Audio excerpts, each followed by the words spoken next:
Hi friends. Hi, అందరు బాగున్నారు కదండి. మన సమస్త జీవకోటికి ప్రాణాధారమైనటువంటి సూర్యుడే మనకు సరికొత్తగా రాబోతున్నాడండి. కృత్రిమ సూర్యుడు మనకు రాబోతున్నాడండి. మన మానవులు ఆ స్థాయికి ఎదిగిపోయారండి.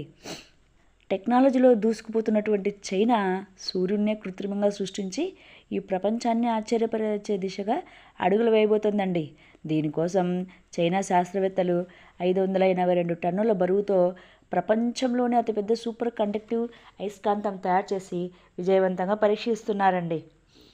దీనిని అణుసంలీనం అనే ప్రక్రియ ద్వారా భూమిపైనే స్వచ్ఛమైన అపరిమితమైన శక్తిని ఉత్పత్తి చేసే లక్ష్యంతో ఈ భారీ ప్రాజెక్టును చైనా రూపొందిస్తుందండి.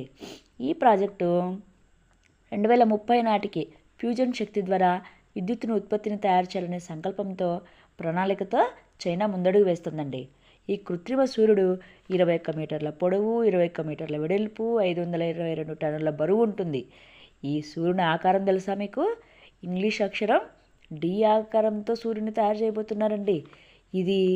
ఈ కృత్రిమ సూర్యుడు మనకు 10 కోట్ల డిగ్రీల కంటే అధిక ఉష్ణోగ్రత కలిగిన ప్లాస్మాను సృష్టించబోతున్నారండి. ఇది 2027 నాటికి ప్రయోగాత్మక రియాక్టర్ను పూర్తి చేసి 2030 నాటికి అణు సంలీనం ద్వారా వాణిజ్యపరం ద్వారా విద్యుత్తును ఉత్పత్తి చేయాలని చైనా లక్ష్యంగా పెట్టుకుందండి. ఇది 10,000 కోట్ల డిగ్రీల సెల్సియస్ కంటే ఎక్కువ ఉష్ణోగ్రతల వద్ద హైడ్రోజన్ పరమాణువులను సంలీనం చేసి కర్బన రహిత విద్యుత్ ఉత్పత్తికి మార్గం సుగమం చేస్తుందండి. మొత్తానికి ఏదేమైతేనేమి మన మానవులు ఏకంగా సూర్యున్నే తయారు చేసే స్థితికి వచ్చారండి. ఈ కృత్రిమ సూర్యుడు ద్వారా మనకు విద్యుత్ ఉత్పత్తిని చేసేటువంటి మార్గం మరింత సుగమం కానుందండి. ఈ సూర్యుడు అక్షరం ఏంటి? ఇంగ్లీష్ అక్షరం డి ఆకారంలో ఈ సూర్యుడిని మన వాళ్ళు తయారు చేయబోతున్నారండి.